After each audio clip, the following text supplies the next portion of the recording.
है। श्रीमद् भगवद गीता के स्वाध्याय सत्र में आप सभी का हार्दिक स्वागत है। आप प्रणाम।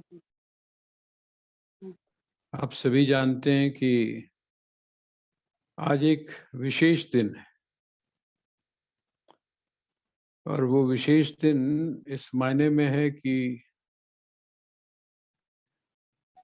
ये जो श्रीमद् भगवद गीता है, इसके जो श्रोता हैं,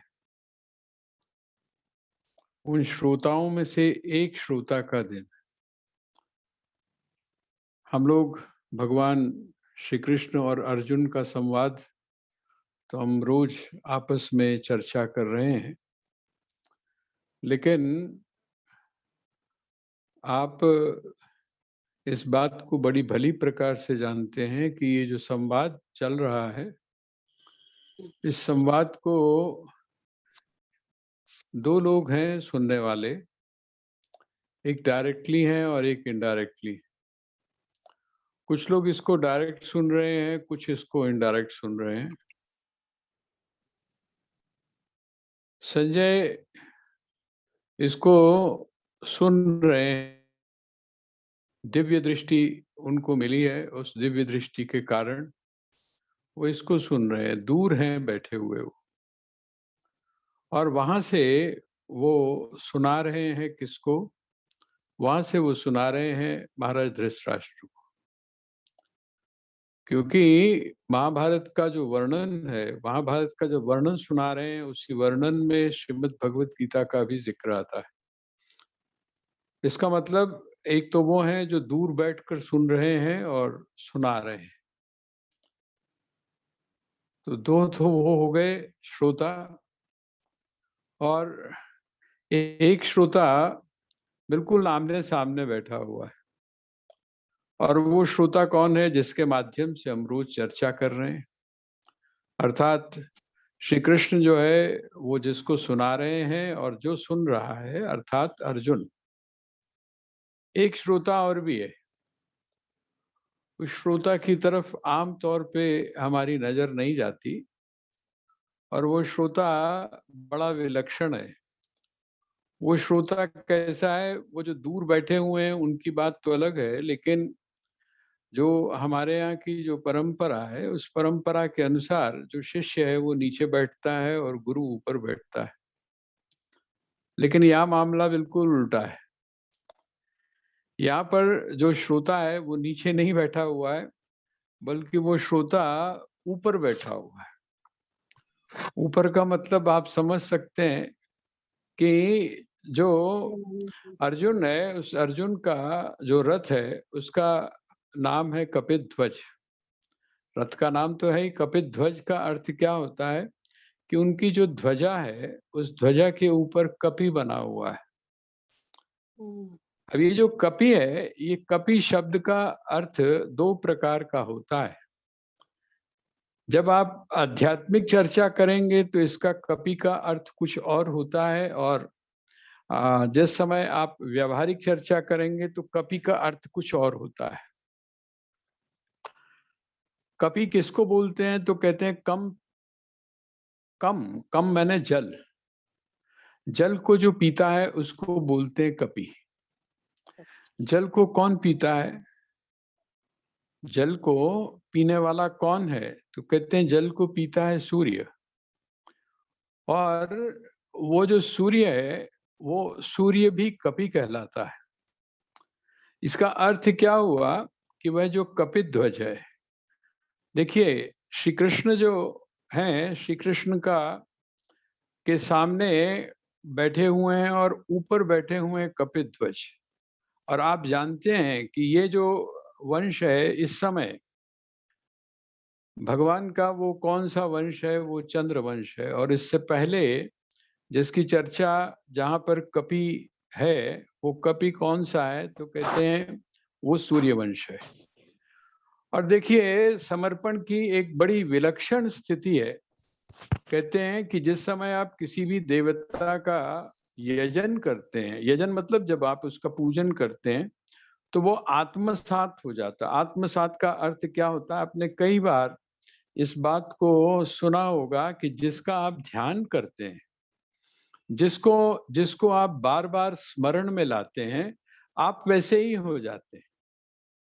बहुत सारे उदाहरण आपको आध्यात्मिक जगत में देखने को मिलते हैं। जैसे-जैसे आपका चिंतन गहराता जाता है, जैसे-जैसे आप चिंतन में गहरे उतरते जाते हैं, ध्यान में गहरे उतरते जाते हैं, वैसे-वैसे आपका जो स्वरूप है वो बदलता चला जाता है। अब क्योंकि जो कपि है अर्थात हनुमान जी जो हैं, हनुमान जी ने अपने आप को श्री राम के साथ में इतना जोड़ दिया है, इतना जोड़ दिया है कि हैं किसके पुत्र? हैं तो वो मारुत। मारुत अर्थात जो वायु है, वायुपुत्र हैं। लेकिन जो वायुपुत्र है, वो वायुपुत्र भगवान का अर्थात सूर्यवंश में उत्पन्न जो श्री राम है, उनका चिंतन करते-करते क्या बन गए हैं? वो भी सूर्य का ही रूप बन गए, अर्थात ज्ञान का रूप बन गए। और हम एक योद्धा के रूप में लंका में जिसने प्रवेश किया और बहुत सारी चीज हम जानते हैं कि बहुत महावीर के नाम से हम उनको जानते हैं। लेकिन हनुमान जी जो है उनके व्यक्तित्व में बहुत सारी चीजें हैं।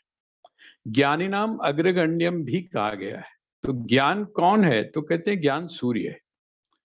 और देखिए आश्चर्य की बात यह है कि हनुमान जी जो है वो ऊपर बैठे हुए हैं।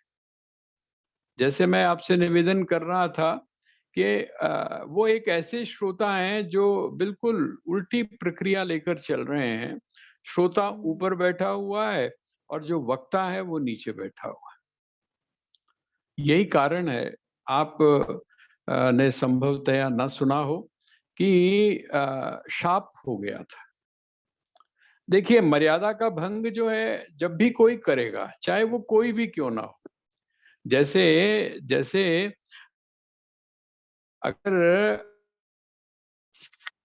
आपने अपने ऑफिस का ही एक अनुशासन बनाया या आपने भारत का जो कॉन्स्टिट्यूशन है, संविधान को जब आप देखते हैं, तो उस संविधान के अंतर्गत वह भी आ जाता है जिसने संविधान को बनाया। जब तक वो संविधान को बनाता नहीं है, तब तक की स्थिति दूसरी है।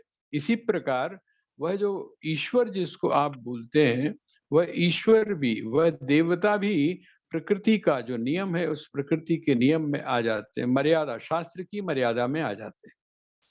शाप मिल गया। शाप क्या मिला कि आपने जो गुरु और शिष्य की जो मर्यादा है, श्रोता और वक्ता जो है उसकी मर्यादा का आपने उल्लंघन किया है। इसलिए आपको जो है अधम योनि प्राप्त होती है। उस समय तक आप जो है इस अधम योनि में रहेंगे। और मैं आपको बताऊंगा तो आपको आश्चर्य होगा, पिशाच योनि में चले गए। और जब पिशाच योनि में चले गए तो उन्होंने कहा कि इसके उद्धार का तरीका क्या है? उनका इसके उद्धार का तरीका है आप श्रीमद् भगवत गीता के ऊपर टीका कीजिए और श्रीमद् भगवत गीता के ऊपर हनुमान जी के द्वारा जो की गई टीका है, सुना है मैंने कि विश्व जो बीएचयू है, जो बनारस विश्वविद्यालय है, हिंदू विश्वविद्यालय, उसकी जो लाइब्रेरी है उसमें उसकी पांडुलिपि रखी हुई। इसका मतलब क्या हुआ? इसका मतलब ये हुआ कि हनुमान जी को आज हम लोग हनुमान जयंती मना रहे हैं। हनुमान जी को, हनुमान जी का जो है जन्म हम आज मना रहे हैं। तो हनुमान जी के व्यक्तित्व को समझने की आवश्यकता है और आप यहीं से उनकी विलक्षणता समझ सकते हैं कि कहाँ पर तो श्री राम के साथ वो हैं और कहाँ पर वो फिर कहाँ पर यहाँ हैं, यहाँ पर श्री कृष्ण के साथ में भी वही है। तो ऐसा जो व्यक्तित्व है हनुमान जी का, उस हनुमान जी की चर्चा मैंने थोड़ी-सी इसलिए कर दी क्योंकि आज जो है वो उनका दिन है और हम लोगों को सभी को चाहिए कि हमने बहुत सारे हम लोग अलग-अलग टाइम पे आयोजन करते हैं और कुछ नहीं कर सकते, तो संध्या काल में, संध्या काल का अर्थ होता है संधि काल, जिस समय शाम का समय होता है, जिस समय दिन जो है वो अस्त हो रहा है, सूर्य जो है वो अस्त हो रहा है, वह जो समय है, उस समय में हनुमान जी के मूर्ति के सामने या हनुमान जी के चित्र के सामने बैठकर आप देसी घी जला लें और ऊन का आसन लाल रंग का अगर है तो उसके ऊपर आप बैठ के, और कुछ नहीं कर सकते तो आप हनुमान चालीसा का पाठ तो कम से कम कर ही सकते हैं। सुंदरकांड का पाठ करें तो बहुत अच्छी बात है, लेकिन ये मैं शॉर्टकट उन लोगों के लिए बता रहा हूँ जिनके पास में समय का अभाव। आजकल तो समय ही समय है आपके पास। जो लोग दिल्ली में रह रहे हैं उनके पास में समय है, जो लोग देहरादून में रह रहे हैं उनके पास में भी समय है, सारी जगह है। तो समय काटने की जगह ये जो आप टीवी के ऊपर जो सारी चीजें देख रही हैं, अब तो उसका जो दुष्प्रभाव है वो बिल्कुल सामने आ रहा है देखने में। बहुत सारे लोग मेरे संपर्क में इस प्रकार के हैं, जो लोग टीवी के बिना रह नहीं सकते थे, लेकिन आश्चर्य है कि वो इतने परेशान हो गए, इतने परेशान हो गए हैं कि उन्होंने टीवी देखना ही बंद कर दिया। सिर्फ न्यूज़ देखते हैं और उसके बाद में वो नहीं देख रहे। उसका जो दुष्प्रभाव है, तो ये आज आज जो है सायंकाल हम लोग श्री हनुमान जी का आज स्मरण करें और स्मरण करने के साथ में एक प्रार्थना भी करें। वो प्रार्थना क्या है कि आप ऐसे हैं जो समस्त दुखों को समाप्त करते हैं। आप ऐसे हैं जो मंगलमय हैं, अर्थात सर्व प्रकार के मंगलों को लाने वाले हैं। तो इस समय ये जो पूरा विश्व है, पूरे विश्व में ये जो अमंगल की स्थिति हो गई है, इस अमंगल की स्थिति से आप उबारिए, अपने लिए मत मांगिए। अब तो मुझे लगता है कि श्रीमद् भगवत गीता के स्वाध्याय का इतना प्रभाव तो हमारे मन में पड़ना चाहिए और इतनी समझ हमको आ जानी चाहिए कि दो तरीके हैं। एक तरीका तो शॉर्टकट ये है कि आप सिर्फ अपने लिए मांगे, और दूसरा तरीका ये है थोड़ा सा समझदारी वाला, बुद्धिमानी वाला तरीका ये है कि आप सबके लिए मांगे। और जब आप सबके लिए मांगेंगे तो आप अपने लिए भी इनडायरेक्टली मांग ही लेंगे। सही बात। आपके यहाँ का वातावरण जो है जब सही होगा, जब आप कहेंगे कि सब निरोगी हों, जब आप कहेंगे सब सुखी हों, तो सब में आप भी आ जाते हैं। बुद्धिमानी है ये। श्रीमद् भगवत गीता पढ़ने के बाद में ये बात तो हमारे जीवन में आनी चाहिए कि ये जो छोटी-छोटी बातें हैं, ये तो हम कम से कम अपने प्रयोग में लाने का प्रयास करें। और अब हम धीरे-धीरे करके जिस अध्याय की तरफ जा रहे हैं, एक बात और मैं आप लोगों के साथ साझा करना चाहता हूँ कि अभी मैं एक विद्वान जो हैं उनका एक कमेंट्री पढ़ रहा था। उस कमेंट्री में उन्होंने कहा कि नहीं, प्रत्येक अध्याय अपने आप में पूर्ण है। श्रीमद् भगवत गीता की सबसे बड़ी विशेषता क्या है कि इसका प्रत्येक अध्याय अपने आप में पूर्ण है।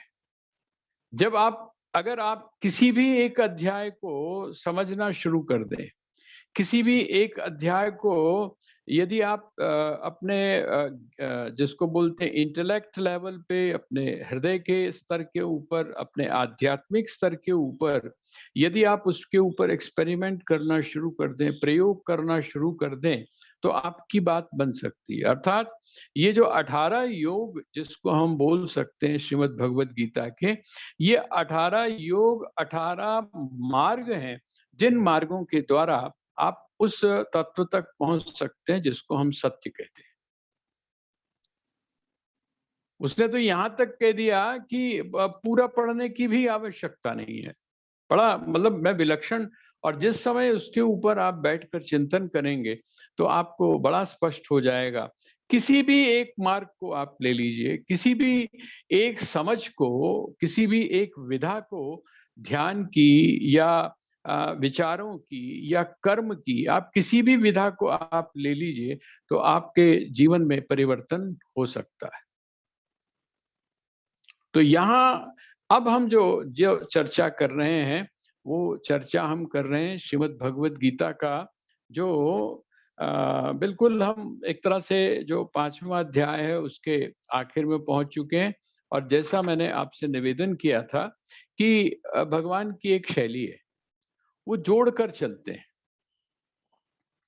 5वें अध्याय में आखिर में वो आपके अंदर एक क्यूरियोसिटी पैदा करेंगे। छोटी सी बात आपके सामने रखेंगे ताकि आप जो है आपके मन में एक जिज्ञासा पैदा हो जाए, आपके मन में एक ये पैदा हो जाए कि अच्छा ये जो बात कही है, इस बात का तात्पर्य क्या है, इसका मीनिंग क्या है, इसका अर्थ क्या है, और उसको वो फिर अगले अध्याय के अंदर स्पर्श करते हैं, उसको फिर वो अगले अध्याय में। तो अगला जो अध्याय है हमारा छठा अध्याय, वो जैसा मैं आपसे निवेदन मैंने उस दिन भी किया था, शुक्रवार को मैंने आपको ही कहा था कि आप बस ऐसा मानकर चलिए कि ये जो सिर्फ आप अगर इसी अध्याय के अनुसार आप यदि साधना को प्रारंभ कर दें तो आप अपने भीतर परिवर्तन पाएंगे। इसका नाम है जो है आत्म संयम योग। और आप देख रहे हैं कि सारी जगह संयम की बात आती है। देखिए, जब मनोविकारों की बात आएगी, जब मनोविकारों की बात आएगी, तो मनोविकारों को दमन करने की बात भगवान श्री कृष्ण ने नहीं की है। वो कहते हैं दमन नहीं करना है, बल्कि क्या करना है, संयम करना है। वो संयम हम किस प्रकार से करें, वो संयम हम किस प्रकार से करें। देखिए, एक तो ये बात है कि आपके यहाँ जो भी काम कर रहा है, आपका जो अनुचर है, आपके यहाँ जो सेवक है, उसको आप डांट कर, गाली देकर, उल्टा सीधा बोलकर आप उससे काम करवाएं, तो आप समझ सकते हैं कि वो क्या करेगा। वो काम आपको तो ऐसा लगेगा कि आपका काम बन गया या आपका काम वो कर रहा है, लेकिन अंदर से, क्योंकि वो आपकी बात को आंतरिक रूप से स्वीकार नहीं कर रहा है, तो वो आपको दिखाएगा तो सही कि आपका लाभ हो रहा है, लेकिन आपका नुकसान करेगा। मुझे ध्यान है कि पहले, अब तो नहीं, अब तो बड़ा हमने बहुत सारी चीजें बदल दी हैं, और हमारे जो बुजुर्ग हैं वो इस बात को बड़ी भली प्रकार से जानते होंगे कि जिस समय पहले, अब तो हम शादी विवाह या ये जितने भी फंक्शंस होते हैं, बैंकेट हो गया है, आपने पैसा दिया और आप अपना तैयार वैयार होके वहां पर पहुंचे और सारा काम हो गया। आपको कुछ नहीं करना है, आपको ना हलवाई के साथ माथापच्ची करनी है, ना आपको सब्जियों का पता करना है। अब आप उस टाइम के बारे में सोच के देखिए, जब आप टेंट लगाते थे, जब आप हलवाई बिठाते थे, जब आप मिठाई जो है वो अपने घर में बनवाते थे, है ना। भाजी जो है, अब तो भाजी हलवाइयों के पास बड़ी अच्छी बनी बनाई मिल जाती है, पैकिंग मिल जाती है। पहले भाजी दूसरी तरह की होती थी, घर बनवाई जाती थी। और मुझे पक्का याद है, अभी अब पता नहीं आप लोगों के अनुभव में मुझे लगता जरूर बीती होगी कि अगर आपने हलवाई के पास में किसी ऐसे व्यक्ति को बिठा दिया जो जरूरत से ज्यादा टोका टाकी करने वाला हो, तो वो क्या करता था, धीरे से वो जो घी होता था ना, घी, और पे तो उसका बस चलता नहीं था, वो घी क्या करता था, वो जो चूल्हे के अंदर फेंक देता था, बचा लो तुझे। इसका मतलब क्या हुआ, अब वो आपको, आप उसको डांट रहे हैं, आप उसको फटकार रहे हैं, वो आपको सहयोग नहीं कर रहा है। उसका दिल, उसका हृदय आपके पास में नहीं है। ये क्या है, ये जिस समय आप डांट कर डपट कर, आपका जो मन है, आपकी जो इंद्रियां हैं, उनको जब हमेशा ही आप डांटते रहें, उसको आप हमेशा ही डपटते रहें, तो आपकी क्या होगी, आपकी जो अंडरस्टैंडिंग है वो गड़बड़ हो जाएगी। भगवान कहते हैं कि नहीं, उसकी आवश्यकता नहीं है। किस चीज की आवश्यकता है, तो कहते हैं आपसी अंडरस्टैंडिंग की जरूरत है। ये जो संयम शब्द का प्रयोग है, संयम शब्द का अर्थ दबाना नहीं है, संयम शब्द का मतलब हठ योग नहीं है। संयम शब्द का अर्थ है कि आप अपने मन को, आप अपनी इंद्रियों को बड़े तरीके से समझाकर, बुझाकर, और उनको अपना हित और अनहित बताएं। ये है आत्मसंयम। वो आत्मसंयम किस प्रकार से हो, क्योंकि देखिए, मनोविकारों को जब तक आप अपने नियंत्रण में नहीं करते हैं, जब तक उनको सही दिशा नहीं देते, जिसको हम ये भी बोल सकते हैं कि ऊर्जा, मैं एक जगह पढ़ रहा था, आपने देखा होगा कि पानी जितना तेज होता है, किसी नदी में पानी का वेग जितना तेज होता है, वो आपको डराता तो जरूर है। आप उसको देखकर भयभीत तो जरूर होते हैं, और अगर वो आपके नियंत्रण में न रहे तो वो आपको नुकसान भी पहुंचा सकता है। अगर उसने तटों को तोड़ दिया, अगर उसने किनारों को तोड़ दिया, तो वो आपको नुकसान भी पहुंचा सकता है। लेकिन यदि आपके वो नियंत्रण में है, तो वो जो उफनती हुई नदी है, तेज चलती हुई जो नदी है, वो क्या करेगी, उससे आपको ऊर्जा भी ज्यादा से ज्यादा प्राप्त हो सकती है। फिर मैं आपको ले जाता हूँ, आपको ध्यान होगा, यहाँ पर भी हमारे आश्रम के पास में भी घराड़ होता था। घराड़, पता नहीं आप लोग क्या उसको बोलते होंगे। घराट, पानी जो आता था ना बाहर से, ये जो झरनों का जो पानी आता था, तो जब बरसात होती थी, बरसात में सारा पानी निकल के जब आता था, तो वो चक्की होती थी, एक तरह से आटा पीसते थे हम, पिसवाते थे। अब वो जितना वेग होगा, जितनी स्पीड होगी, जितना पानी तेजी से वहां से आ रहा है, उतनी जल्दी सारा काम होता है। इसका मतलब क्या हुआ कि वो जो संवेग है, उस संवेग की शक्ति जितनी ज्यादा है, एक तरीका तो यह है कि आप उसको शिथिल कर दें, आप उसको शिथिल कर दें, आप उसको कमजोर कर दें। एक तरीका तो ये है, और दूसरा ये है कि आप उसकी जो एनर्जी है, उसकी जो ऊर्जा है, उसको आप चैनलाइज कर दें। आपका अगर बच्चा बहुत शैतान है, उसमें बहुत ऊर्जा है, तो क्या आप ऐसा करते हैं कि आप उसका खाना पीना जो है वो कम कर दें, या खाना पीना उसका आप बंद कर दें? नहीं करते। क्यों नहीं करते? हम ये मानकर चलते हैं कि नहीं, ऊर्जा जितनी ज्यादा होगी, हाँ, ये जरूर सलाह दी जाती है, और परिवार के लोग भी और डॉक्टर भी देते हैं कि इसकी जो ऊर्जा है उसको आप चैनलाइज करिए। इसको आप किसी ऐसे स्पोर्ट्स में डाल दीजिए जहां पर इसकी एनर्जी लगे।